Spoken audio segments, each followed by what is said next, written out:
आनंद सद्गुरु साईनाथ महाराज की जय। श्री सच्चिदानंद सद्गुरु अनसूय माता की जय। श्री सच्चिदानंद सद्गुरु भरद्वाज महाराज की जय। गुरुदेव दत्त। సద్గురు షిరిడి సాయినాథుని యొక్క ఆశీస్సులతో ఆచార్య భరద్వాజ మాస్టర్ యొక్క కృపా కటాక్షాలతో మాతృశ్రీ దిలీల్ముడి అమ్మగారి సాన్నిధ్యంలో దావతిగుంట గ్రామంలో మాస్టర్ గారు దిలీల్ముడి అమ్మగారితో గడిపిన మధుర క్షణాల్లోని వింతని, ఆ వింతలోని విశేషాలని మనకు అందిస్తున్నారు. గత 4 వారాలుగా అమ్మ క్రీస్తు యొక్క సారూప్యం అంటే మాస్టర్ గారు ఎందుకు యేసుక్రీస్తు గురించి ప్రత్యేకంగా అమ్మతో పోలిక చేశాడు అంటే, అమ్మ చర్చికి వెళ్ళేది, అక్కడున్న ఆశ్రమాలు ఉంటాయి కదా, అక్కడ రోగులకు కావచ్చు, పేదలకు కావచ్చు, ఆమె వస్త్రదానం అటు చేసేసారనమాట. అప్పుడు మాస్టర్ గారు గమనించిన విషయాలు అవి. అది ఎందుకు ప్రత్యేకంగా చెప్తున్నాడంటే, మహాత్ముల యొక్క తత్వం అంతా కూడా ఒకే విధంగా ఉంటుంది.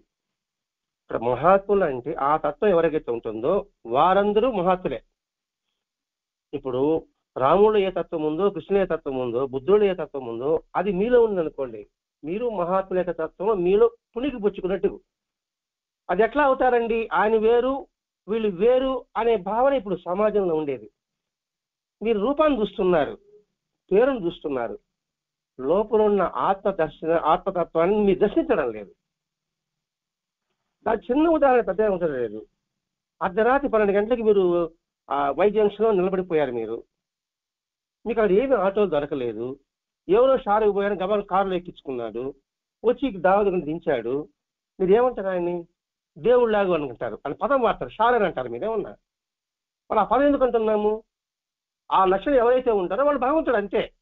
అది చెప్పడం మాస్టర్ గారి యొక్క ఉద్దేశం. అది ప్రత్యేకంగా యేసుక్రీస్తు ఎందుకు చెప్పించాడంటే, తెలుసుకుంటారా పని వాళ్ళారా, తత్వం అంతా ఒకటి. ఆ తత్వం ఎవరిలో ఉంటే అది భగవతత్వం అంతే. మీకు రూపంతో ఏం పని, నీకు పేరుతో నీకేం పని?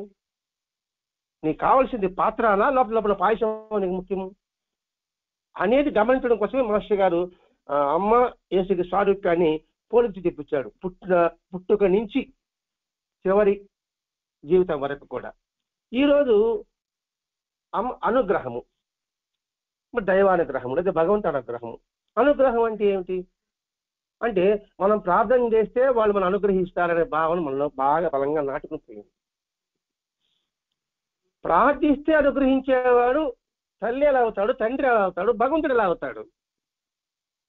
మనకి ఎప్పుడు ఏది అవసరమో అది గ్రహించుకుంటూ నిరంతరము వాళ్ళ అనుగ్రహం ప్రసరిస్తూనే ఉంది. మనకి చెప్పన వాళ్ళు అవసరం కూడా లేదు. దాని ఉదాహరణే మన యొక్క శరీరం చూసుకుంటే చాలు. గాలి, మనం పీల్చుకునే గాలి మనల్ని అడిగిస్తున్నాడా? అలాగే గుండె కొట్టుకోవడం, రక్త ప్రసరణ కావచ్చు, జీర్ణం చేయడం కావచ్చు, ప్రతి ఒక్కటి కూడా ఇవన్నీ ఆయన అనుగ్రహం అని ఎందుకు మనం అందుకు అనుకోవడం లేదు? అనుగ్రహం అనేది ప్రత్యేకంగా ఒక వస్తువు అనుకుంటున్నాం మనం.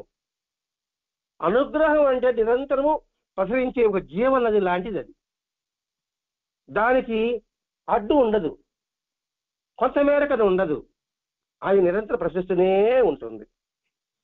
ఆ విషయం చెప్పబోతారు ఇప్పుడు మాస్టర్ గారు. మామూలుగా ఋషి వాక్యం ఎలా ఉంటుందంటే, వాళ్ళు మహాజాలు అంటే మౌనంగా ఉంటుంది బోధ. వాళ్ళ అనుగ్రహము నేను చేశానని చెప్పరు వాళ్ళు, కానీ చెప్పేవాళ్ళు మహాత్ములు కారంటారు ఇక్కడ. ఎందుకంటే ఋషి వాక్యమే చెప్తున్నారు అనమాట. ఎవరికి తెలుసో వాళ్ళు మాట్లాడరు, ఎవరు మాట్లాడతారో వారికి తెలియదు. ఇది ఋషి వాక్యం అంటే. సబ్జెక్ట్ తెలిసిన వాళ్ళు మౌనంగానే ఉంటారన్నమాట. ఇప్పుడు దక్షిణామూర్తి తత్వం అంటే ఏమిటి? ఆయన మౌనమే వాళ్ళ బోధ. కాబట్టి తెలియని వారు డబ్బా కొట్టుకుంటుంటారు, నాకు అన్నీ తెలుసు అనే భావన. ప్రతి ఒక్కటి కూడా లౌకికంగా కూడా చూడండి, విషయం తెలియదు కానీ తెలిసినట్టుగా మాట్లాడతారు. కొంచెం నిలదీసామనుకోండి, అలా అనుకున్నానండి అంటాను. వాళ్ళు అమ్మ ఏమి బోధించదు, ఆమె గురువు కాదు, తల్లి కదా. మరి బిడ్డ శ్రేయస్సుకై ఈ విధంగా చేయమని ఎవరు కోరకుండానే బిడ్డకు అవసరమైన తెలిసి చేసేదే తల్లి. భగవంతుడు కూడా అదే. అందుకే తల్లి, తండ్రి, గురువు, దైవం ఈ 4 ఉచ్చరించమంటుంటారు, స్మరించమంటుంటారు. కారణం అది. అమ్మ కూడా చెప్పేది అదే, నేను భగవంతుని కాదు, మీకు ఇప్పుడు ఏది అవసరమో అది చేయడమే నాకు తెలుసు. అంటే ఇప్పుడు దశ వచ్చి నాకు అనుగ్రహిస్తుందా అని ప్రశ్న వచ్చినప్పుడు, అనుగ్రహించమని వేడినప్పుడు అమ్మ అనుగ్రహం ఎప్పుడూ ఉంది. ఎవరో అడిగినప్పుడు ఇచ్చేది కాదు, ఎవరు అడిగితే ఇచ్చేది కాదు. వారి అనుగ్రహం ఎప్పుడూ ఉంటుంది, గాలి ఎప్పుడు ఉన్నట్టుగా. దానికి అంతరాయం ఉందా? భగవంతు అనుగ్రహం కూడా అంతే. మనం సుఖ సంతోషాలు ఎట్లా అనుగ్రహం వల్ల కలుగుతున్నాయని అనుకుంటూ ఉన్నామో, ఇప్పుడు మనకు మంచి జరిగింది అనుకోండి, అనుగ్రహం అనుకుంటున్నాం. అలాగే పొందే కష్టాలు కూడా దాని వల్లనే అనుగ్రహం అన్నది మనం గ్రహించాలి. అది ఎప్పుడూ ఉంది, కొన్ని సమయాల్లో మాత్రమే మనం దాన్ని గుర్తిస్తున్నాం. మనం బాగా అన్ని బాగుంది అనుకోండి, బాగుంది అనుగ్రహం అనుకుంటున్నాం. కానీ పొందే కష్టాలు కూడా అది కూడా అనుగ్రహం. ఎందుకని అనుగ్రహము? మన ప్రారంధాన్ని, కర్మ ఫలితాన్ని తీసివేయడానికి ఆ కష్టాన్ని నీకు అక్కడ పెట్టాడు. పరీక్షలు పెట్టకూడదు, పరీక్షలు పెట్టడం మనకు అనుగ్రహం. రాసే పరీక్షలు పెట్టడం మన టాలెంట్ ఎలా తెలుస్తుంది? పరీక్షలు పెట్టడం అనుగ్రహం, కష్టాలు పెట్టడం అనుగ్రహం. దానివల్లనే నిన్న సత్సంగంలో వచ్చింది శాపానుగ్రహము అని వచ్చింది, విన్నారో లేదో? శాపానుగ్రహం అని వచ్చింది. మహాత్ములు శాపానుగ్రహమును సమర్థులు కదా, మరి మీరేమో రమణమని మీరేం చేయలేదు అంటున్నారే అని ప్రశ్న వేసినప్పుడు ఆయన చెప్పిన సమాధానమే. ఇక్కడ అనుగ్రహం అంటే ఏంటి? బాధగా ఉన్నప్పుడు శపిస్తారు, ఆనందంగా ఉన్నప్పుడు వరాలిస్తారు. వాళ్ళకి ఎందుకు బాధగా ఉంటుంది? వారు చెప్పిన రీతిలో, వాళ్ళు మెచ్చిన రీతిలో, శాస్త్ర చెప్పిన ప్రకారం నచ్చకపోతే వాళ్ళకి బాధగా ఉంటుంది. అప్పుడేమొస్తారు? ఒక ముట్టికాయ వేస్తే అప్పుడు సర్దిద్దుకుంటారు. అది కొట్టడం ఎలా అవుతుంది? బాగుపడాలని కొడుతున్నాడు అంటే అనుగ్రహమా కాదా? అది మనం గుర్తించం.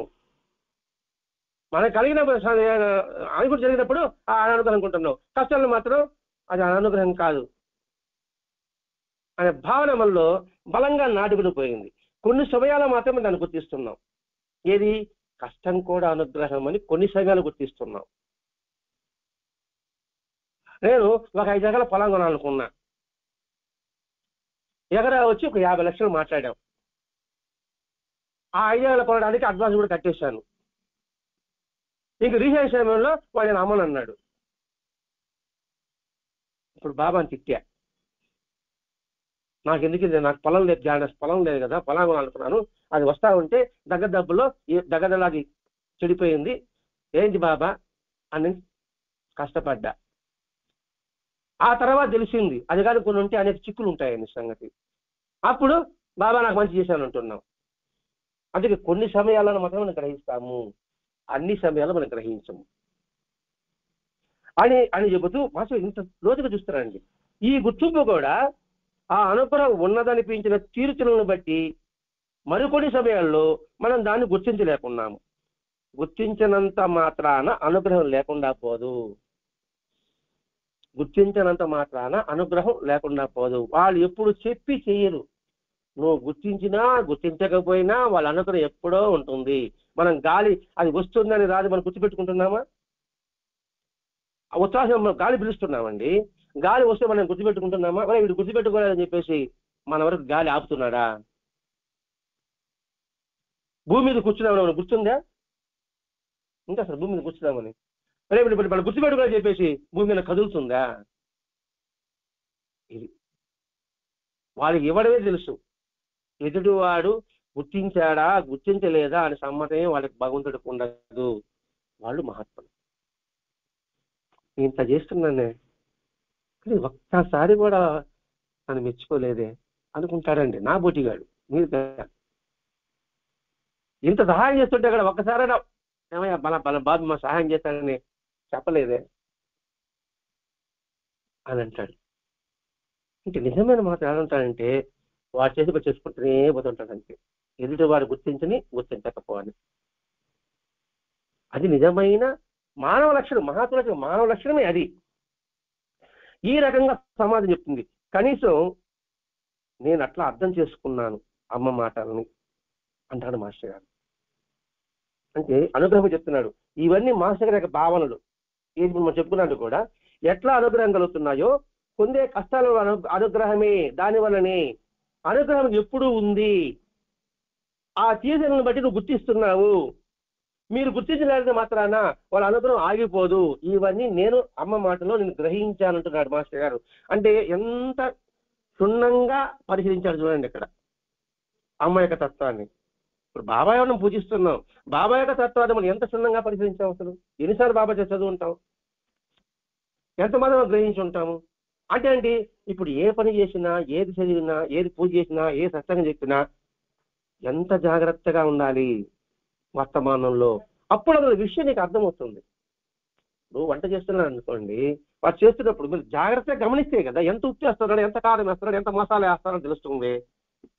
అలా అట్టినప్పుడు వేసాడా అనిపిస్తుంది. జాగ్రత్త గమనించినవాడికి వాడు ఎప్పుడు వేస్తున్నాడు, ఎంత సమయానికి వేస్తున్నాడు గుర్తిస్తాడు వాడు. అట్లాగే ప్రతి ఒక్క విషయంలో పడతాడు. ఇప్పుడు మెకానిక్ ఉంది, మెకానిక్ సెంటర్ ఉంటుంది అనుకోండి, అది కారు మెకానిక్ కాదు, కారు టైర్ ఫ్యాక్టరీ కావచ్చు. వాడు అసిస్టెంట్ చేస్తాడు, ఒకడు చేస్తాడు, వాడు చెప్పిన చేస్తూనే ఉంటాడు. చేస్తూ కూడా వాడు ఏం పెడుతున్నాడని గమనిస్తూ ఉంటాడు. వాడు టైలరింగ్ అనుకోండి, ముందు వేస్తాడు, గాజాలు తీస్తాడు, తెలియదు చేస్తాడు, ఇటు గుర్తా ఉంటాడు, వాడు మిషన్ తప్పించుకుంటూ ఉంటాడు అనమాట. వాడు అటుపోతానే వీడు మిషన్ వేస్తాడు, మిషన్ ఎక్కి ప్రాక్టీస్ చేస్తాడు. అది తెలియని వాళ్ళ లక్షణం. అది మన జీవితం అలవరుచుకోవాలి. ఇక్కడ మాస్టర్ గారు అమ్మగారి గురించి చెప్తున్నాడు కాదు, మనం ప్రతి ఒక్క విషయంలో కూడా చాలా జాగ్రత్తగా మెలగాలి. మెలిగి మనకే లాభం, ఎక్కువ ఫలితం పొందవచ్చు, అందులో విషయాన్ని మనం గ్రహించవచ్చు. రమణ మహర్షి ఏమన్నాడు చూడండి, సత్యంలో వచ్చి దీంట్లో వస్తా ఉంది. పరమేశ్వరుడి అనంతమైన అనుగ్రహమే. పరమేశ్వరుడి అనంతమైన అనుగ్రహం, ఇంక వేరే వాళ్ళు ప్రత్యేకం అంటూ ఏముండదు. అటువంటిప్పుడు ప్రత్యేకించి అనుగ్రహించడం అనే క్రియకు తాగే ఉండదు. ఇప్పుడు మొత్తం ఈ గదంతా గాలి ఉంది, ప్రత్యేకంగా నాకే గాలి ఇస్తున్నాడని నేను ఎట్లా అనుకుంటాం? నాకు సపరేట్ గాలి, మీకు సపరేట్ గాలి, మీకు సపరేట్ గాలి ఇస్తాడు ఆయన. అదే కదా అన్నమయ్య చెప్తాడు, ఎండ పడుతుంది, వాన పడుతుంది, గొప్పవాడి ఇంటికి పేదవాడి ఇంటికి అని పడుతుంది ఏమన్నా అనే పాటలో అర్థం ఉంది, విన్నారా లేదా మీరు? అది నిరంతర ప్రక్రియ అంతే. మన జీవితం కూడా అలా ఉండాలి.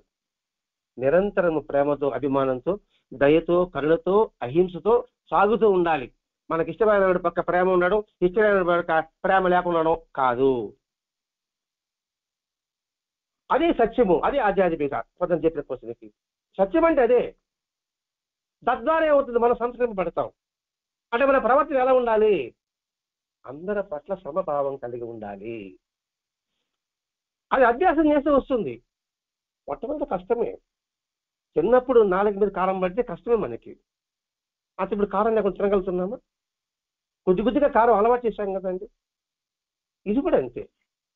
అందుకే మన ఏకైక లక్ష్యం ఏదో నువ్వు గుర్తుపెట్టుకో. మన లక్ష్యం ఏంది? ఇలాగే గడిపేయడమా? కాదు, ఇంతకన్నా ఉన్నతమైన స్థానానికి వెళ్ళగల అని ఆలోచించండి. ఆలోచించినప్పుడు దానికోసం ప్రయత్నం చేస్తాడు. ఆలోచన లేనివాడు ఇది చాలే అనుకుంటాడు. వాడు ఎల్లప్పుడూ అనుగ్రహం ఉంటే ప్రత్యేకించి ఒక సమయంలోనో ఒక సందర్భంలోనో అనుగ్రహం కలగటం అంటూ పొసగదు. అంటే కాసేపు అనుగ్రహం ఉండడం, కాసేపు అనుగ్రహం లేకుండా అని ఉండదు మనకే. ఇప్పుడు భగవంతుడు మనకి కాసేపుగా కొంచెం గాలి కొంచెం పూసారంటాడా? గుండె కొంచెంసేపు నాకు అలసటగా ఉంది, మళ్ళీ నిశాంతరం నేను గుండు కొట్టుకుంటా అంటుందా? అంటుందిమా? అనేది అవకాశం లేదు.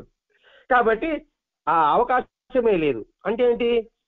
మనం నడిపించే శక్తి ఒకటి ఉంది. తెలుసుకో మానవా, అలసిపోయినావు. మన నడిపించే శక్తి ఒకటి ఉంది, తెలుసుకో మానవా. అంటే మన జీవిత ప్రతి ఒక్కటి కూడా ఒకానొక నడిపిస్తుంది. ఎప్పుడు ఏది శ్రేయస్కరమో, ఎప్పుడు ఏది అవసరమో, ఏది అనవసరమో అది దానికి తెలుసు. ఆ శక్తికి తెలుసు. అది తెలుసుకున్నవాడు నిత్య ఆనంద స్వరూపుడిగా ఉంటాడు. అందుకే నిన్న సత్సంగంలో టైటిల్ ఇదే, నడిపించే శక్తి ఒకటి ఉంది, గుర్తించు మానవా. గుర్తించమంటే ఎరుకలో ఉండాలి నిరంతరం కూడా.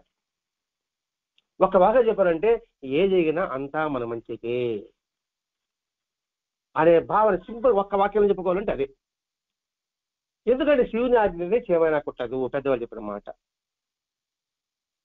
దాన్ని ఎవడైతే గుర్తుపెట్టుకుంటాడో వాడు నిత్య ఆనంద సంతృప్తిగా ఉన్నవాడు అవుతాడు. ఆనందంగా సంతృప్తి, విధిలేక సంతృప్తి కాదు. అందుకే మాస్టర్ గారు సబూర్ అంటే బ్రాకెట్ ఒకటి పెడతాడు. సబూర్ అంటే ఓరిని ఎవరు పెడతాడు బ్రాకెట్ లో రాసినట్టు చూడండి. ఆ ఓరిమి ఎలా ఉండాలి? సంతోషంతో కూడిన ఓరిమని బ్రాకెట్ పెడతాడు. ఆయన తిరుగు తక్కువడు కాదు ఆయన. నేను ఓరిమిగా ఉన్నానండి, విధి లేక ఉన్నా. విధి లేకుంటే ఉపయోగం ఉండదు మళ్ళీ. ఆ ఓర్పు కూడా ఆనందంగా అంటే హార్ట్ఫుల్ గా ఉండాలి. అంటే మాస్టర్ గారు సహనం కోల్పోయే స్థితిలో కూడా మందహాసం చేసేవాడు, నడలేని పరిస్థితిలో కూడా నడిచేవాడు, చిరునవ్వు వచ్చిన పరిస్థితిలో కూడా ఆయన చిరునవ్వు చిందించేవాడు అని మహాత్ముల ముద్దులు రాస్తారు కదండి. అందుకే మహాత్ములు ముద్దు బిడ్డయ్యాడు. అంటే గృహస్థుడు కూడా ఆ విధంగా మనం సాధించగలము. ఇక్కడ భగవంతుడు, అనుగ్రహము, గురువు ఈ మూడు మాటలు అన్ని ఒకటే, పదాలు వేరే, భావం మాత్రం ఒకటే. అది శాశ్వతం. ఏది? భగవంతుడు శాశ్వతము, అనుగ్రహము శాశ్వతము, గురువు శాశ్వతము. అది ఆవశ్యము అంటే మనకు అవసరం. అంతర్గతంగా ఆత్మ ఎప్పుడు లేదా? అంతర్గతంగా నీలో ఉంది కదా. అనుగ్రహ వీక్షణ అంటే అనుగ్రహం కృప వల్లనే గురువు ఆత్మను ప్రసాదిస్తాడా? అంతర్గతంగా అందరిలో ఒకే చైతన్యం ఉంది. ఇప్పుడు నేను గురువు అనుకోండి, నా యొక్క అనుగ్రహం వల్ల మీకు నేను గుర్తు చేస్తున్నాను, ఆత్మని ప్రసాదిస్తాడా? మీకు సపరేట్గా నేను ఆనందాన్ని ఇస్తానా? ఇప్పుడు నేనే గురువు అనుకుంటా, ఎందుకు వచ్చిన గొడవ? నేనే గురువుని, మీలోనే ఆనందం ఉంది, ప్రత్యేకంగా నా దయ వల్ల మీకేమైనా ఆనందం కలిగిస్తానా? ప్రత్యేకంగా నా వల్ల మీకు ఆనందం మంచి జరగతాన్ని అనిపిస్తే అప్పుడు మీరెవరు? మీరు వేరు, నేనెవరిని? నేను గురువుని. అంతే కదా, అక్కడ వేరే పదం వచ్చేసింది కదా. అందుకే బాబా నిరంతరం చెప్పడం అల్లా మాలిక కొట్టుకునే దాన్ని. అందుకోసమే నేనేం చేయడం లేదురా నాయన మహాన్ బాబా, ఆయన చేపిస్తున్నాడు. మీకు అది నేను చేయడానికి మీకు అనిపిస్తుంది, నేనేం చేస్తాను మీకు సలహా మాత్రం ఇస్తున్నాను అంతే. అనుగ్రహం ఆయనది, ఇందులో నాదంటే ఏం లేదు. నా వల్ల మీకంతా మంచి జరిగింది అని ఏ గురువైనా భావిస్తే వాడు ఆ పేరుకే అనర్హుడు. రాయిస్తాడు మాస్టర్ గారు ఇక్కడ. నా వల్ల ఇంత జరిగిందిరా అనుకున్నాను అనుకోండి, నా బోటికి అనుకుంటా అంటానులేండి. ఇప్పుడు నాకు ముటికేసుకోలేదు. ఇప్పుడు గురువు సంగతి దేవుడు ఎరుగు, మనిషిగా కూడా అనర్హుడు రా నువ్వు అని చెప్తున్నాడండి ఇక్కడ. గురువు అని చెప్పుకుంటే వాడు అనర్హుడు, చెప్పుకోకపోతే మనిషిగా కూడా అనర్హుడు. వాడు అనర్హుడు అవుతాడు. చాలా చక్కగా వాత పెడుతున్నాడు మాస్టర్ గారు. నాకు ప్రారంభవశంగా మనం అన్ని పనులు చేస్తుంటామని, అనుగ్రహం అనేది వీటికి అతీతమైనది, అనుగ్రహాన్ని సాధన చేసి పొందవలసింది అని మనలో ఒక అభిప్రాయం గాఢంగా పాతికిపోయింది. మన కర్మానుసారమే అన్ని పనులు చేస్తుంటున్నాము. వీటికి అతీతమైంది అనుగ్రహము. ఆ అనుగ్రహం పొందాలంటే సాధన చేయాలి. ఇది మన అభిప్రాయం ఉంది. కష్టం వచ్చింది గుడికి పోవాలా, కష్టం వచ్చింది వ్యసం చేయాలా, కష్టం వచ్చింది ఏదో అన్నదానం చేయాలా, ఈ భావం మనకు ఉంటుంది ఇక్కడ. అందుకనే మనం పని చేద్దాం, ఆ పైన మిగిలింది భగవంతుడికి వదిలేద్దాం అంటున్నాం. మనం పని చేస్తాం, భగవంతుడు నిర్ణయం అనుకుంటున్నాం. భగవంతుడు ఎప్పుడు ఉంటుంది కదా, నువ్వు పని చేసినా చేయకపోయినా నా దగ్గర నిరంతరం ఉంది అంతే.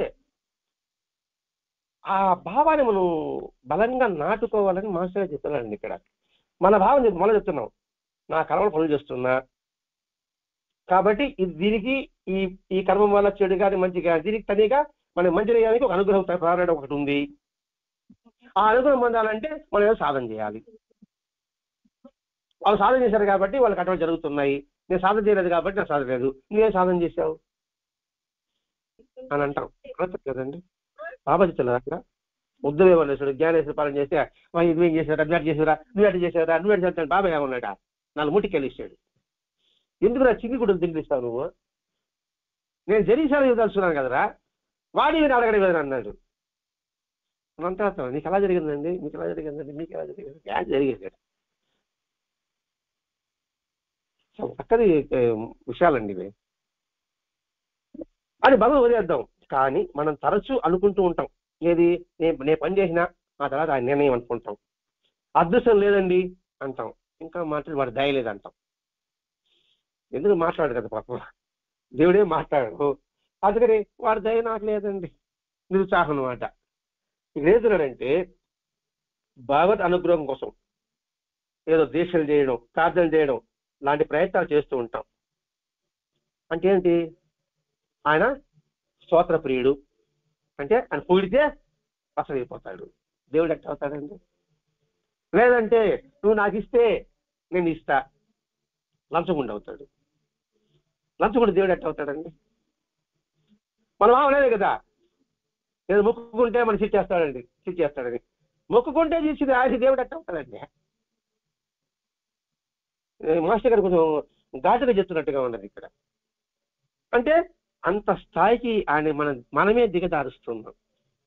నేను పనికి మనోడ్రా, నువ్వు డబ్బిస్తే నాకు ఇస్తున్నావు, అతనే అంటావా, నీకు ఇచ్చారు కాబట్టి నువ్వు నాకు ఇచ్చావు అంటాం. తర్వాత కొంతకాలం అయితే బాగా బాగా అధికారం వచ్చేది అనుకోమే, అహంకారం తలకెక్కింది అనుకో, ఏం చేశాను నేను ముందు చేశాను కాబట్టి నాకు ఇంత ఇచ్చాడంటాడు. చెప్పు,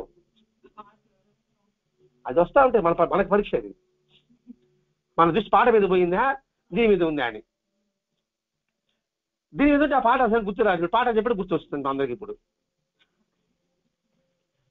వాస్తవమా, ఇది కూడా తత్వంలో భాగమే. ఇది దాని పాటికి అది భగవంతుని అనుగ్రహం. ఎందుకని, నీలో స్థిరత ఉందా లేదా, మనం పరీక్ష పెట్టి తెలుస్తుంది అది అనుగ్రహంనా కాదా. లేదమ్మా, అది వాస్తవం. కాబట్టి ఆయన వాళ్ళ భగవతులను అంత దిగజారు చేస్తున్నాం. అది కదా వీళ్ళు నాస్తికవాదులంతా విమర్శించేది. మొక్కుబడి లేని, మొక్కుబడికి ఆయన ఇచ్చేది ఏంది అంటే అనంత లంచకుండా అని దిగజారుస్తున్నాం అన్నమాట. మన ఓటమిలో భగవన్ అనుగ్రహాన్ని చవి చూడకపోయేసరికి మనం ప్రార్థించినందుకే విచారించే స్థితికి వస్తాము. మన ఓటమిలో భగవంతుని అనుగ్రహాన్ని చవి చూడలేకపోయేసరికి మనం ప్రార్థించాము, మనకి జరగలేదు, అప్పుడు విచారించడానికి అబ్బా మనలో ఏదో లోపం ఉంది, ప్రార్థన సరిగా లోపం ఉంది, అందుకనే మనకు అది ఇవ్వలేదు. ఆయన ఎప్పుడు ఇస్తూనే ఉంటాడు, మనం గుర్తించాం అంతే. అది ఎవరి జీతం వచ్చి చూడండి కావాలంటే ప్రతి ఒక్కరికి ఆ నిరంతరం కృప కురిపిస్తూనే ఉన్నాడు. మన శరీరం చూసుకుంటే మనకి అర్థమవుతుంది. దీని గురించి మనం ఎప్పుడు గమనించము, ఈ భూమి గురించి అసలు గమనించము, నోట్లో చెమ్మ గురించి మనం అసలు గమనించము. నోట్లో చెమ్మ ఎవరు చేస్తుంది, మీరు చేస్తున్నారా, నేను చేస్తున్నానా, మరి ఎవరు చేస్తున్నది? మరి ఆయన లేకపోతే నోట్లో చెమ్మ లేకపోతే వెళ్ళిపోతాం కాచికి. అది కనబడ అది కంటికి కనబడుతుంది, మనకి బయట వస్తువులే కనబడతా ఉంటుంది. అలా ఆయన స్థాయిని మనం సరిగా అర్థం చేసుకోబోతున్నాం. లేకపోతే ఒక కోరిక కోసం ప్రార్థించము. మనకి భావం అలా ఉందన్నమాట. నేను ప్రార్థిస్తే ఆయన ఇస్తాడు, లేకపోతే ఇవ్వడు, అందుకోసం ప్రార్థన చేద్దాము అనుకోవడం వల్లనే ఆ కోరిక కోసమే ప్రార్థించనే ప్రారంభం. లేకపోతే మన ప్రయత్నం కూడా చేయం. ఇది పూజ, అవి కూడా. మనం ప్రార్థించేటప్పుడు మనం నిజంగా ప్రేమించేది, జాగ్రత్త వహించేది మన కోరికలు తీరటానే అనే విషయం మనం అంగీకరిస్తున్నాము. నిజంగా మనకి ఆయన ప్రేమతో ప్రార్థన చేస్తున్నామా, కోరికలతో ప్రార్థిస్తున్నాం. ఆడికి స్థాయికి దిగజారిపోయినాం మనం. మన కోరికలు తీరడానికి విషయం మనం ప్రార్థిస్తే ఆయన ఇస్తాడు, అంగీకరిస్తున్నాము. భగవంతుడు మన కోరికలు తీర్చడానికి ఒక ఉపకరణంగా అనుకుంటున్నాం. అంటే ఆయన ఒక పనివాడు, సేద్యగాడు కాదంటే మన భావన అదే. మీరు నేను కాదు, ప్రతి ఒక్కరు మనం అనుకునేది ఆయన ఒక ఉపకరణము, నాకు పని చేసి పెట్టాలి. అందుకే ఆయన ఉపకరణమే ఆయన అవుతున్నాడు. ఆయన మనం సాగు చేసుకున్నాం, నువ్వు తప్ప నాకు దిక్కు లేదు అంటున్నాం. అంటే ఏం చేస్తున్నాము, మన అడవి గారి కొనుక్కొస్తున్నాం, ఇది చేసి పెట్టావు అంటున్నాం. అంటే ఎప్పుడెప్పుడు మనం యజమాని సేవకుడైనాం. అది ఉపకరణం అంటే. ఆయన మనం ఉపకరణంగా చేస్తున్నాం. న్యాయమైన కోరికలకి, అవసరానికి, ఆడంబరానికి తేడా ఉంది. ఆడంబరం తన కోరికలు చేసిన తర్వాత మనం ఏమవుతాను, ఇది చేసి పెట్టా ఉంటున్నాం. అతను బిల్డింగ్ కట్టాడు, నేను కట్టనా వాడు కష్టపడ్డాడు, కట్టుకున్నాడు. వాడు నువ్వు కష్టపడు, నాకు ఇస్తావా ఇవ్వంటున్నావు. వాడికి మాత్రం ఇచ్చావే, వాడంత కష్టపడాలని మనం ఆలోచించాం. ఊరికి ఇచ్చేస్తాడు ఆయన ఏమన్నా. ఇంటి పని ఉంది అనుకోండి, సాయంకాలం 6 గంటల వరకు పనిచేస్తారు, కూలి 1000 రూపాయలు. వాడు 7 గంటలు పనిచేశాడు అనుకో, ఇంకా పోడు వాడు డ్రైవ్ చేసి 100 రూపాయలు ఇచ్చాడు, వాడికి మాత్రం 100 ఎక్కువ ఇచ్చి నాకు ఎందుకు ఇవ్వలేదంటే, నువ్వు 5 ముక్కలకే పట్టబట్టి వెళ్ళిపోతావు నువ్వు. వాడు ఒక గంట పని చేశాడు వాడు. అది మనం ఇక్కడ గుర్తుపెట్టుకోవాలండి. ఇక్కడ ఆయన ఉపకరణంగా మనం చేస్తున్నాం. నిరంతరము ఓటమును ఎదుర్కోవాల్సి వచ్చినప్పుడు, అంతలేని బాధలకు గురైనప్పుడు మాత్రమే మనం శ్రద్ధాభక్తులతో, ఇప్పుడు శ్రద్ధాభక్తులతో మనకి ఓటమి ఇంకా జరగలేదు, మనకి వీలు కాదు అన్నప్పుడు, బాధ గురైనప్పుడు, అప్పుడు పుట్టుకొచ్చేది మన శ్రద్ధ. అంతకుముందు శ్రద్ధ అంతా వచ్చేస్తుంది. ఆ బ్రహ్మ పదార్థాన్ని గురించి ఆలోచిస్తాం. బ్రహ్మ పదార్థం అంటే భగవంతుడు. అంటే ఓటమి. 2 అంతలేని బాధ, అప్పుడు గుర్తొస్తాడు భగవంతుడు. మామూలప్పుడు ఎంత మేరకు భగవంతుడు గుర్తొస్తున్నాడు అనుక్షణం. అందుకే ఉదయకార్యం చదవమని చెప్పాడు.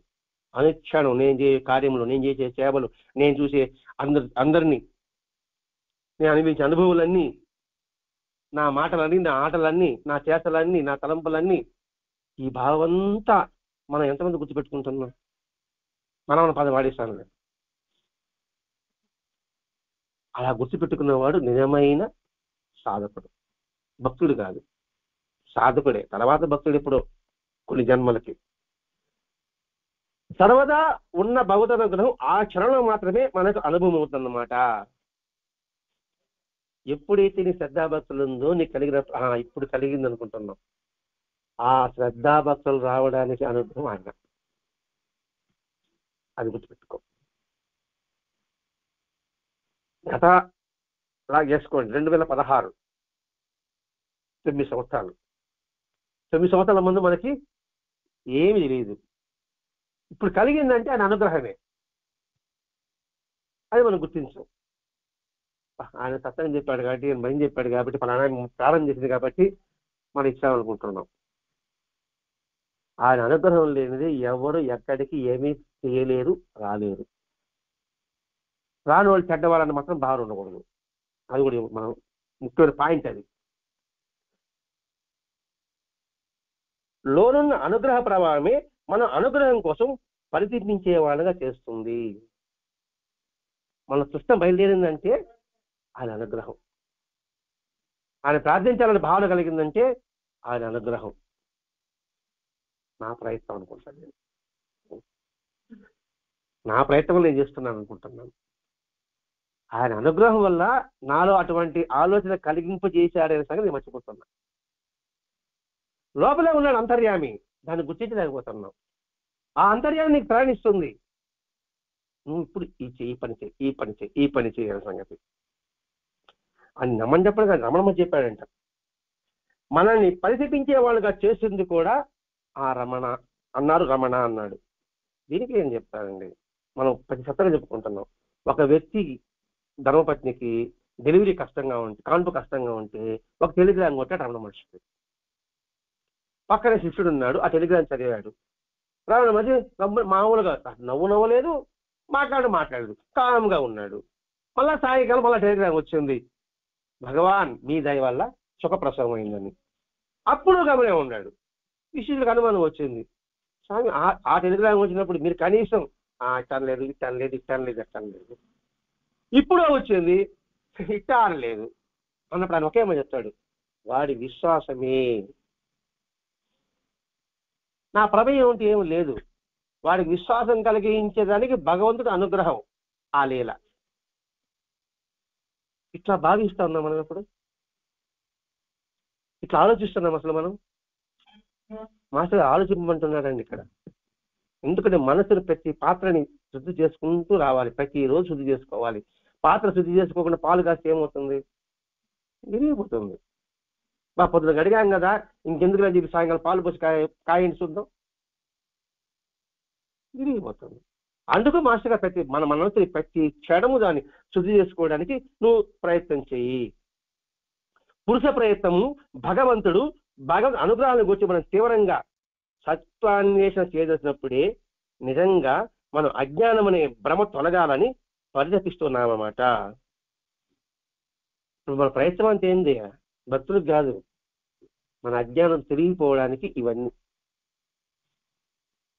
మన సాధకులు కూడా కాదు, మనలో మురికిని తొలగించుకోవడం కోసంగా పురుష యత్నం భగవత్ అనుగ్రహం గురించి మనం తీవ్రంగా సత్యాన్వేషణ చేస్తున్నాం. ఈ సత్యాన్వేషణ చేసినప్పుడే మనం ఆ అజ్ఞాన భ్రమని తొలగించుకోవాలని పరితపిస్తున్నాం అనమాట. ఎవడికి పారాయణ, ఎవడికి సత్సంగము, ఎవడికి సమాజ సేవ అంటే ఇది బయటపడాలి అనే ఆలోచన రావడమే గొప్ప. అందుకోసం ప్రయత్నం చేస్తున్నాం. మీకు అర్థమైంది కదా? ఏమర్థమైంది? చేసే ప్రయత్నం డైరెక్ట్ భగవంతుడి దగ్గర కాకుండా దాంట్లో నుంచి అంటే ఇది తప్పు అని తెలుసుకునేదానికి ప్రయత్నం. అసలు చుట్టుకోవడానికి మనం ఇల్లు చూసుకుంటున్నాం అంతే, ఇంకా సామానం లోపల వేట్ల ఇల్లు చూసే మన జీవితం సరిపోతా ఉంది. అయినా పర్వాలేదు, ఇది శుభ్రం అయిపోయింది అనుకోండి, పక్క రోజు అయితే సామాన్లు తెచ్చి పెట్టుకోవచ్చు, పక్క రోజు పక్క జన్మ అంటే పరితపిస్తుందన్నమాట. మాయ తొలగవలని ఆత్మ కోరుకున్నప్పుడే మాయ తొలుగుతుంది. నీలో ఆ కాన్షియస్ అంటే ఆ ఇంట్రెస్ట్, ఆ సంకల్పం ఉన్నప్పుడు తొలుగుతుంది, లేక ఎలా జరుగుతుంది? లేకపోతే ఏదో పొద్దుపోక చేసే కార్యక్రమాలుగా అయిపోతుంది. ఏదో కాస్త మనసు కాస్త గజిబిజిగా ఉంది కదా, అడుపుకొస్తే తింటాము, ఆడ కూర్చున్న గజిబిజే, గజిబిజిగా వస్తే ఇక్కడ కూర్చుంటాము, అయినా గజిబిజే, మళ్ళా మనసు ఆడికి వెళ్ళిపోతూ ఉంటుంది. అంతే తర్వాత ప్రసాదం తీసుకుని మొత్తం ఉంటాం అంతే. అందుకే అమ్మంటారు ముముక్షత్వమే మోక్షం అన్నాడు. ముముక్షత్వమే మోక్షం అంటే ఏంటి? ఎవరైతే తప్పిస్తాడో వాడికి నేను మోక్షం అంతే. అందుకే భరద్వాజ మాస్టర్ అంటాడు, భక్తుడు అంటే పెద్దగా ఇది లేదంట, సాధకుడన్నా ఇది లేదంట, అన్వేషకుడే గొప్ప. నిరంతరం అన్వేషిస్తుంటే వాడు మోక్షం అంటే ఆనందం కోసం దగ్గర అవుతారని అర్థం. అమ్మ ఏముంటుంది? ముముక్షత్వమే మోక్షం అన్నది. భగవంతుని అనుగ్రహం కాదు, అనుగ్రహమే భగవంతుడు. చాలా అర్థం ఉందండి. భగవంతుని అనుగ్రహం కాదు, అనుగ్రహమే భగవంతుడు. ఇప్పుడు మీరు చెప్పుకున్నామే, వైద్యులు దించేస్తే మిమ్మల్ని దావలకు దించాడే, అదే అని అనుగ్రహం. అనుగ్రహమే భగవంతుడు ఆ రూపంలో ఉంటాడు. అనుగ్రహం అంటే మనకి ఫలితం మంచి ఏం జరుగుతుందో అది ప్రతి క్షణము నువ్వు భగవంతుని గుర్తుపెట్టుకో. సర్వాన్ని నియమితం చేసిన ఒక శక్తి ఒకనొక మోక్ష ప్రాప్తికి తరుణం కూడా నిర్ణయిస్తుంది. ఒకనొక శక్తి మోక్ష ప్రాప్తికి తరుణం అంటే సమయం నిర్ణయిస్తుంది. అంటే మన ప్రతి ఇక్కడ ఏం జరగలే, ముందుగానే నిర్ణయం. నీలో మార్పు, నీలో మార్పు, నీలో మార్పు, ఫలానా సంవత్సరం ఫలాని తేదీలో ఫలాని గడిలో ఈ మార్పు, ఇప్పుడు నీకు దారి ఏర్పరిచాను అని ఆల్రెడీ ముందుగానే రికార్డుగా నిర్ణయం పడిపోయాను. భగవంతుడు నిర్ణయం చేశాడు. మనం కుతకుచలమైతే అంతా వాడు అనుగ్రహం అంటాం. కుతకుచలమైతే అంతా వాడు అనుగ్రహం. కుతకుచలమైతే, కుతకుచలమైన పదం మనకి ఎక్కడుంది బాబా చరిత్రలో? ఆప్తకాములు కుతకుచలు అనే పదం ఉన్నాయి సాయిలాంస గ్రంథంలో. ఏ అధ్యాయంలో ఉంది? సత్సంగము అనే అధ్యాయంలో ఉంది. వివేకము, వైరాగ్యము, ముముక్షత్వము, సాధన, గురుభక్తి ఇవన్నీ వచ్చి తర్వాత అంటాడు ఆప్తకాములు కుతకుచలు అని అంటారు. ఆప్తకాములు ఏమి? వాడికి అడగాల్సిన అవసరం లేదు, కోరవలసిన అవసరం ఉండదు వాడికి. కుతకుచలు అంటే వాడు చేయవలసినంతా చేశాడు, ఇక చేయవలసినది ఏమి ఉండదు, వాడికి సంపూర్ణ అనుగ్రహం అని లెక్క. వాడికి నా డ్యూటీ అన్ని సకలంగా చేశాడు బాలేసి అంతే, ఇంక నీ ప్రత్యేక చేసే అవసరం ఏం లేదు నాకు ఇంకా అంటే వాడు ఆనందంగా ఉంటాడు. వాడు అలా లేనివాడు ఏం చేస్తాడు, నాకు అదృష్టం లేదండి, నేను దురదృష్టవంతుడిని, దయలేదు నాకు అని అనుకుంటూ ఉంటాడు వాడు. ఆ కొత్త పదాలను మాస్టర్ దీన్ని జోడించి ఉన్నాడండి. నేను సొంతంగా చెప్పలే, దీనిలో పదే చెప్తాను ఇక్కడ. ఇప్పుడే నేను మనకి సర్వాన్ని నియమితం చేసిన ఒక శక్తి ఒకానొకానికి మోక్ష ప్రాప్తికి తరుణం కూడా నిర్ణయిస్తుంది. అవకాశం ఇచ్చాడు భగవంతుడు. దీన్ని సద్వినియోగం చేసుకుంటావా లేకపోతే దుర్వినియోగం చేసుకుంటావా?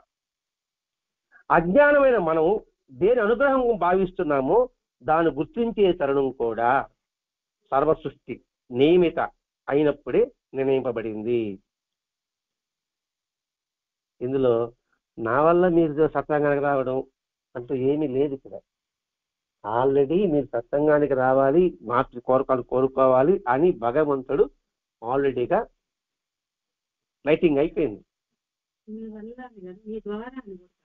కాదు, ఎందుకంటే ఇక మామ చెప్పాడే మోక్ష ప్రాప్తి చదవడం కూడా ఒకనొక శక్తి, ఆ శక్తి నిర్ణయించిందంటే.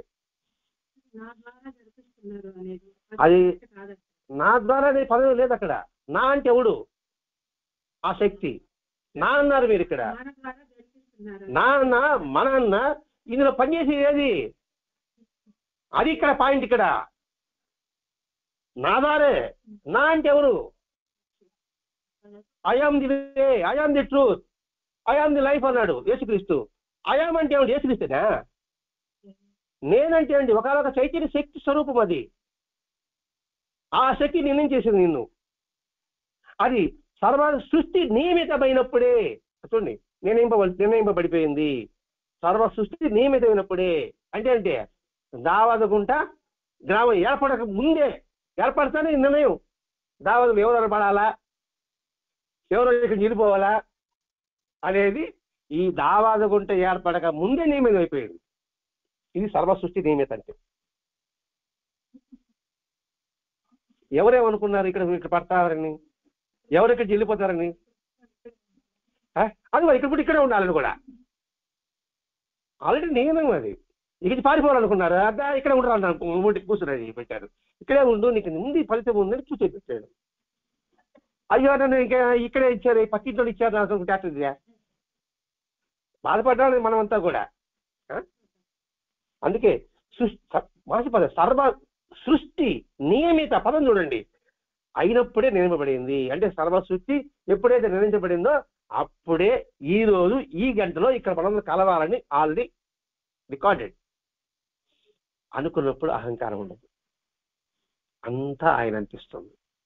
అంటే మనసంతా కూడా ఆయన స్థితిలో మనం ఆయన సన్నిధిలో మనం ఉండగలుగుతున్నాం. అది గుర్తుపెట్టుకుంటే చాలు. ఇందులో ఎవడి ప్రమేయం లేదు, వాడిలోని శక్తి ప్రయత్నం. దీనికి మాస్టర్ గారు ఒక మాట అంటారండి, ఒక దేవాలయానికి ఒకడు 2 లక్షలు ఇచ్చాడు, ₹1,00,000 ఇచ్చాడు అనుకోండి, వాడు గౌరవిస్తారు. ఒక మాట అంటాడు, వాడికి ₹1,00,000 ఇచ్చే శక్తి కలిగించిన వాడు గొప్పవాడు, వాడిని గౌరవించిన వీడిని గౌరవిస్తా అంటున్నాడు. ఇప్పుడు మీకు ప్రేరణ కలిగించింది ఆయన కదా, లేకపోతే మీరు ఎలా ఇస్తారండి? నేను చెప్తాను మీరు ఇచ్చారండి, మీకు గౌరవిస్తాను. నేను ఇక్కడ నేనేం మంచిది, ఆయనకి ప్రేరణ కలిగించాడు కదా, కాబట్టి ఆయన మనం గుర్తుపెట్టుకోవాలి. అంటే మేము గౌరవించకూడదు, అగౌరవపరిచింది కాదు, ప్రత్యేకంగా ఉండకూడదు అనేసి. ఇప్పుడు మనం ఎన్ని కార్యక్రమాలు చేసినా కూడా స్వచ్ఛత అవుతుంది అంటే ఏంటి? ప్రేరణకర్త అతను ప్రేరణ కలిగించాడు, మీరు ఇచ్చి పనిచేశారు, మీరు ఇచ్చి డబ్బులు ఇచ్చారు, మీరు ఇచ్చి ప్లానింగ్ చేశారు. అంటే ఇప్పుడు నడిపించేవాడంటే ఎవడు? ఒకనొక శక్తి. ఈ సమ్మెలో నా పెద్ద గుణపాఠం నాకు ఎవరోనో పిలవాలనుకున్నా, పెద్ద వాళ్ళని పిలిపించి సమ్మెలను జరిపించాలనుకున్నా, 2-3 ఆహ్వానించిన ప్రయత్నం చేసిన. ఎప్పటి నుంచా? సంవత్సరం నుంచి ప్రయత్నం చేసిన. వాళ్ళకి లెటర్లు రాయడం పట్టడం అన్ని చేసిన. వాళ్ళు ఏం చెప్పండి తర్వాత చివరిలో రామని చెప్పారు. తర్వాత అనిపించింది, పిచ్చోడా నేను నా పని ఇది, నేను వాళ్ళంతా పిలుచుకొస్తాను అన్నాడు ఆయన. వాళ్ళని పిలుస్తుంది, వాళ్ళ పని అవుతుంది కానీ నా పని ఎలా అవుతుంది మా మాస్టర్ గారు. మరి ఇంత వాళ్ళు రాని కూడా చేసి కూడా ఆయనే, అది కూడా చెప్తున్నాను. వచ్చే ఉండేవాళ్ళేమో, రాని కూడా చేసి కూడా ఆ శక్తే. అంటే దీన్ని బట్టి మనం గుర్తుపెట్టుకోండి. నిజంగా సమ్మేళనమే గొప్ప పాఠం నాకైతే. మీకు ఎక్కడ కాక గొప్ప పాఠం, జీవితంలో మర్చిపోలేని పాఠం. ఇంకా దాన్ని మర్చిపోయే క్వశ్చన్ లేదు. ఇంకా ప్రతి ఒక్కటి నడిపిస్తున్నాడు ఆయన. అంతే, ఒకనొక శక్తి ముందు నడిపిస్తున్నాడు. గో హెడ్, పోతా ఉన్నాడు. ఇంకా అంటే ముందుగా నిర్ణయం పడ్డా. ఇప్పుడే ఈ సమ్మేళన సంగతి ఇప్పుడుదా, ఎప్పుడో 20 సంవత్సరాల ముందుగా వేసేసి ఉంటాడు ఆయన ప్లానింగ్. ఆయన వేసేసి అన్ని ఊళ్ళు తిప్పాడు. ఆయన ప్లానింగే. అంటే నా ప్రయోజనం లేదు. నేను దాలా ఈ ఊరికి, నేను పోలే నాయుడుపేటకి, నేను పోలే చెన్నైకి పోలే, నేను కాళాశ్రీకి పోలే, నేను అక్కడ ఈ ఊళ్ళో తిరగల. ముందుగానే ఆయన ప్రేరణ. నాయుడుపేటలో సత్సంగం చెప్తున్నానండి. నా అనుభవం చెప్తా. ఇప్పుడు ఈరోజు సత్సంగం చెప్తానే ఉన్నా. ఆ చిన్న పేపర్, న్యూస్ పేపర్ వేస్తారు కదా, ఆ పేపర్ కనబడింది. వేసిన తర్వాత ఏదో భగవద్గీత కృష్ణ బొమ్మ కనబడింది సార్. సజ్జలో పెట్టిన సత్సంగం అయింది. 8 అయింది. నన్ను బస్ స్టాండ్ దొడుకోమని బండి ఎవరు లేదు ఆడ. బాధపడతా ఉన్నారు. బుధ సంచి ఒకటి వేసుకున్నా, నడుచుకుంటా బస్ స్టాండ్కి వచ్చిన తర్వాత 103 వచ్చింది. అయ్యో, ఇది ఒక 5 రూపాయలు బొక్క. మామూలు ఆర్టీసీలు అయితే 5 రూపాయలు నాకు తక్కువ. సీజన్ కదా, ఇది ఒక దండగా. అందులో బస్సు ఎక్కి కూర్చుని ఆ పేపర్ తీసిన. పేపర్ చదువుతుంటే అంతా చేసేది నేను రాని వచ్చింది. కృష్ణుడు చెప్తున్నాడు అక్కడ, నువ్వేగా చేసేది, అంతా నేను చేసేది అంటున్నా. చిన్న మొక్కేది. అప్పుడు బుద్ధి వచ్చింది. నేనేదో నాయనపడికి వచ్చినట్టుగా, నేను సత్సంగం చెప్పినట్టుగా ఇంత వివరణ వస్తుంది. ఎందుకంటే సర్వ సృష్టి నియమిత అయినప్పుడే నిర్ణయమైంది. దానికోసం నేను చెప్పాల్సి వస్తుందండి. ఇక్కడ ఇందులో మన ప్రమేయం అంటే ఏమీ లేదు, మన నిమిత్త మాత్రము. ఇప్పుడు జరిగేది ఆయన ప్రసాదంగా స్వీకరించడమే. ఇలా స్వీకరించడమే ఆ నిర్ణయం. ఇది మన బాగు కోసమే. కష్టము మన ప్రారంభం చేస్తున్నాడు, సుఖము మనకు ఆనందాన్ని ఇస్తున్నది. ఎప్పుడు ఏ సమయంలో బిడ్డకి పాలు పెట్టాలని ఎవరికి తెలుసు? తల్లికే తెలుసు. ఆ తల్లి భగవంతుడు. అనుగ్రహం వలన నిర్ణీతమైన శుచిక్రమాన్ని, దాని ఆవిష్కరాన్ని అనుగ్రహమే నిర్ణయించింది. భగవంతుని అనుగ్రహమే నిర్ణయించింది. ఇది అనుగ్రహం కాదంటారా? కొద్దో గొప్ప మన పెద్దగా ఫలితం పొందిన పక్కన పెట్టండి. కొద్దో గొప్ప ఒక కాదు నలుసు అంతా బంగారు ఎంత కావాలా? ఒక నలుసున్న విలువే బంగారు లాంటిది. చిన్న నలుసున్నా కూడా విలువనా కాదా?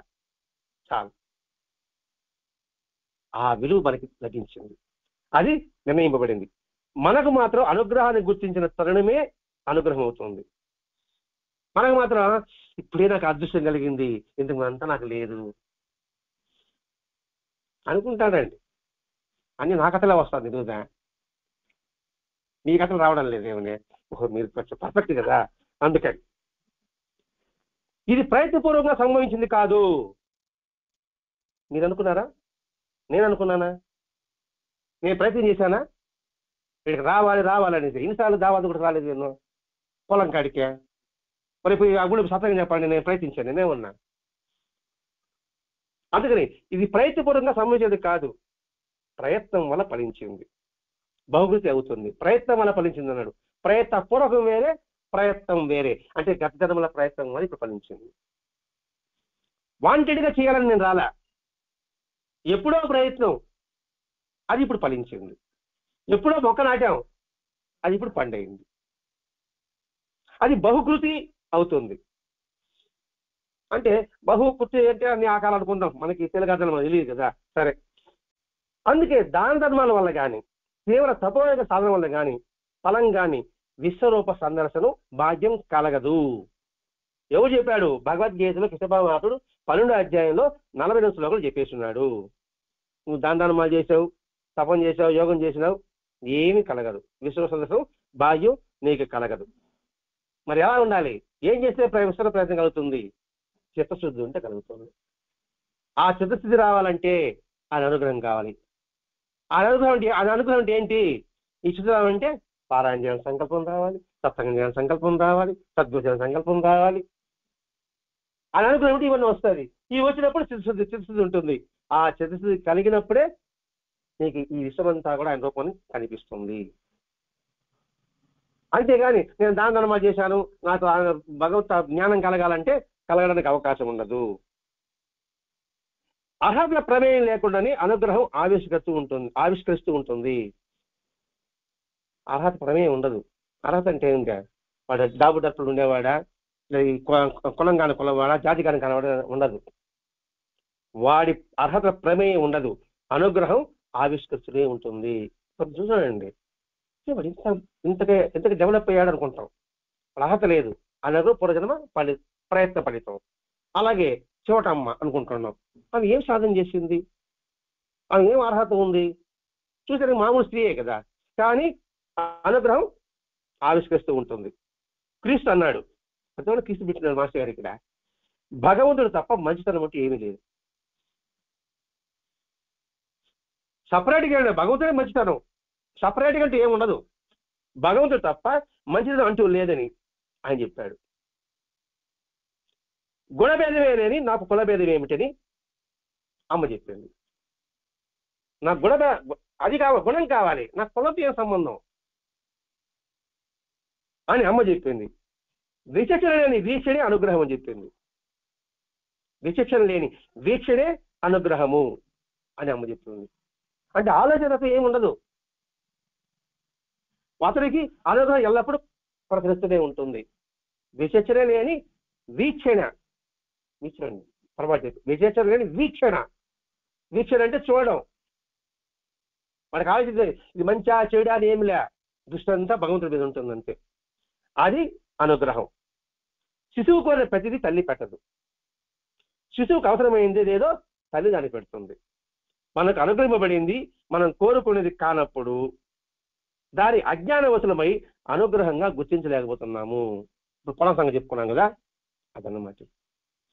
జరగలేదంటే మనకి తిరిగింతనం వల్ల, అజ్ఞానం వల్ల, మరి ఇది జరగకపోవడం నాకు మంచిది అనేది మనం గుర్తించలేకపోతున్నాం. తర్వాత ఎప్పటికో గుర్తిస్తాం. మన అజ్ఞానమే మళ్ళా కోరుకుని జరిగినప్పుడు అనుగ్రహం పడినట్లు భావించేందుకు అదే కారణమవుతుంది. కోరిక జరిగితే మాత్రం అది అజ్ఞానమే. జ్ఞానం ఎట్లా అవుతుంది? అప్పుడు అనిపిస్తుంది, అర్థమైనట్టుగా అనిపిస్తున్నాను. జరగనప్పుడేమో అది అనుగ్రహం గుర్తించలేకపోతున్నాము, జరిగినప్పుడు మాత్రం అది అనుగ్రహం అనుకుంటున్నాము. అందుకు చెప్పాడు, తల్లికి బిడ్డకి ఏది అవసరం అప్పుడు ఇస్తుంది కదా అని. అవసరం లేనప్పుడు ఇస్తే అది చెడు చేస్తుంది కదా. ఎవరికైనా, ఇప్పుడు నాకైనా మీకు ఎవరికైనా సరే, ఈ సాధన ఎప్పుడో అజ్ఞానం ఉన్నప్పుడు ఇచ్చిన అనుకోండి, ఫలితం ఉండదు. ఫ్యూచర్ రాయి ఇష్టం అవుతాడు ఆవిడ, అంత అవుతుంది పరిస్థితి. అమ్మ అనుగ్రహం అంటే ఏమిటి అని ప్రశ్నప్పుడు ఏది అనుగ్రహం చెప్పు, ఏది అనుగ్రహం కాదు చెప్పు అంటున్నాను. అనుగ్రహం అంటే ఏమిటన్నారు? ఏది అనుగ్రహంగా చెప్పండి ముందు. అసలు ప్రతి క్షణము అనుగ్రహమే. వాతావరణంగా ఉన్నది అనుగ్రహమే. మనం రావడానికి అనుకూలమైంది అనుగ్రహమే. అనుగ్రహం కాదు ఏది, అది మనం గుర్తించడం లేదు. మనం సపరేట్గా మనం కంటికి కనబడి గుర్తిస్తున్నాం, కంటికి కనబడేది మనం గుర్తించలేకపోతున్నాం. నక్షత్రాలు ఖగోళాలు ఇన్ని జరుగుతూ ఉన్నాయి, మొదట పోటీ కొట్టుకుంటున్నాయా? మన దేశానికి పహారా కాస్తున్నారు సైనికులంతా కూడా, అది అనుగ్రహం కాదా? మన కోసం మహర్షులు తపస్సు చేస్తున్నారు, అది అనుగ్రహం కాదా? కాబట్టి ప్రతిదీ అనుగ్రహమే నువ్వు గుర్తించబడితే. అంతెందుకండి, నీ ఇంచారి స్వతహాన్ని పంపిస్తున్నాడు, అనుగ్రహం కాదా? అది ఒకటి చెప్పుకుంటాం, మనం లౌకికంగా చెప్పుకుంటాం. నేనే కూర్చోవాలంటే మీరు రాగలుగుతారా? అది గుర్తించము. ఆయనకి అనుభవం అయిందండి, వాన లేకపోతే వాన కావాలనుకున్నాడు, అందులో కురిసింది, అందుకని పంపిస్తున్నాడు అంటారు మీరు. కాదు, ఆయనలో మిమ్మల్ని వెళ్ళేట్టుగా ప్రేరణ కలిగించిన వాడు భగవంతుడు, వెళ్ళదని చెప్పేవాడు కూడా భగవంతుడే. ఎందుకని వెళ్ళవద్దని చెప్పడం వల్ల అక్కడ నువ్వు చేసే పని ఒకటి ఉంటుంది, అది నెరవేరాలి. అందుకోసం నేను వెళ్ళదని చెప్పాడు. అబ్బా వీళ్ళుంటే ఎవరెవరు మంచి సభకు వస్తారనుకోండి, అరే వీళ్ళుంటే వీళ్ళతో మనం మాట్లాడలేమే అని అనిపిస్తుంది కదండి. అంటే ఎవడో ఒకటి రావాలి, అప్పుడు మనం ఉండాలి. అందుకోసం మనం అక్కడ పంపలేదు. తర్వాత అనుకుంటాం లేండి, ముందు మాత్రం బాధపడతాం. ఇంత వివరిస్తున్నానండి మాస్టర్ గారు.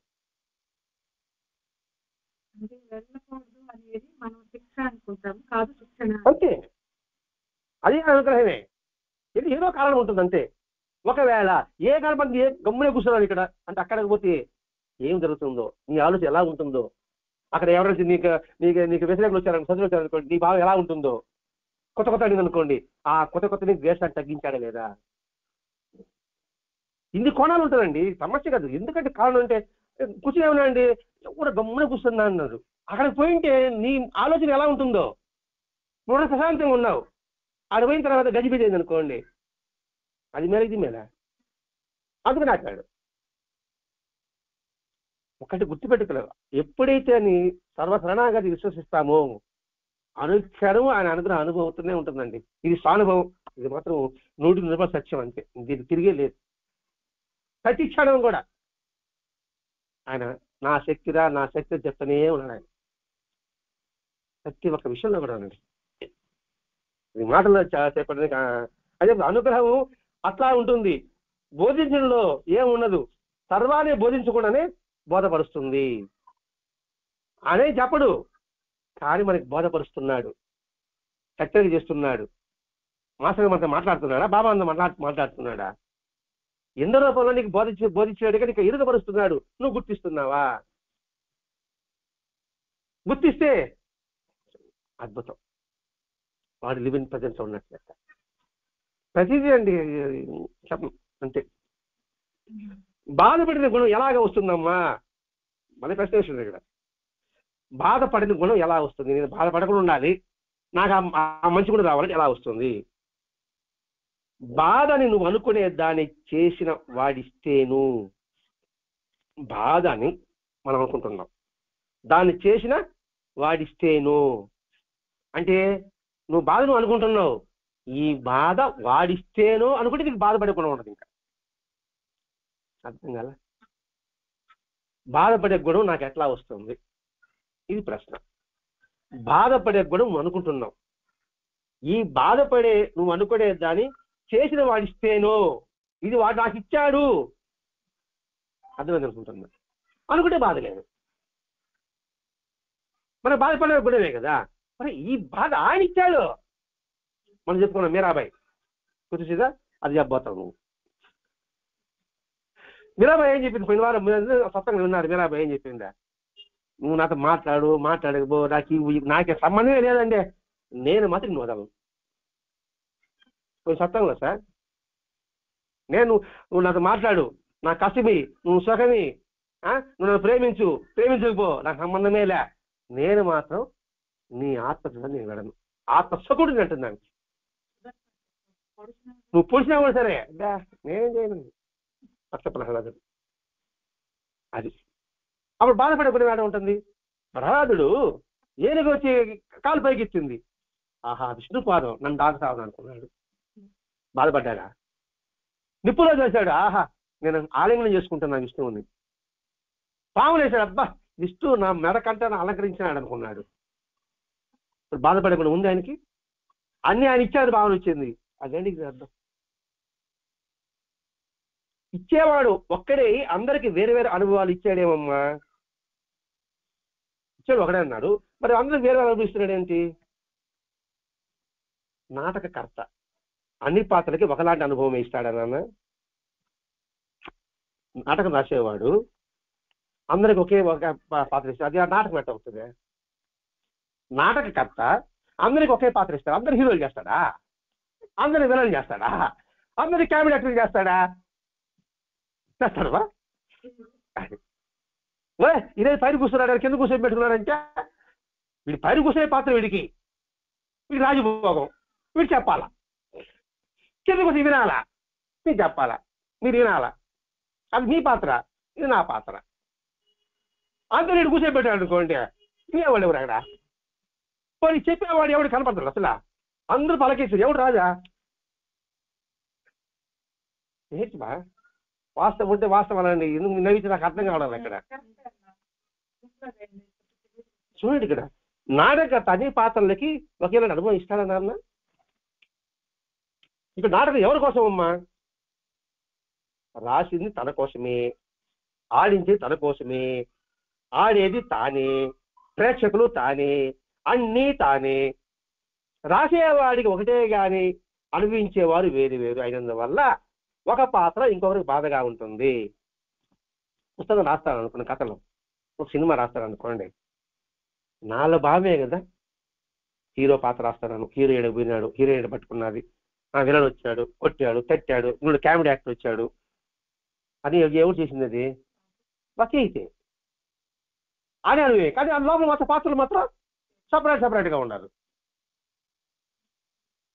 మన పరిస్థితి. నాటకర్త ఆయన,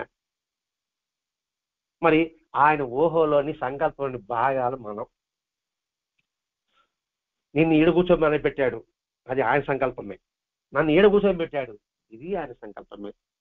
ఇంకొక చివరి కూర్చొని పెట్టాడు, అది ఆయన సంకల్పమే. ఇప్పుడు అన్నీ ఆయనే కదా, ఆయన భావించే కదా రాస్తాడండి. కథ రాయాలన్నా, పాట రాయాలన్నా, కవిత రాయాలన్నా తనలో లీనమైపోతాడు వాడు. అన్ని పాటలు తానే. డైరెక్టర్ కావచ్చు, సినిమా రచయిత కావచ్చు, పాట రచయిత కావచ్చు, అన్ని తానే అయిపోతాడు భగవంతుడు. అన్ని తానే. ఆడేది ఆయనే, రాసేది ఆయనే, సైతెక్కలాడేది ఆయనే, ఏడ్చేది ఆయనే, నవ్వేది ఆయనే. నాటకకర్త ఆయన. ఈ నాటకం ఎవరి కోసం అంటే అది ఆయన కోసమే, ఆయన ఆనందం కోసమే. ఇప్పుడు మాస్టర్ గారు సత్సంగం చెప్పి ఎవరి కోసం చెప్తున్నాడు? ఆయన ఆనందం చెప్పుకుంటున్నాడు.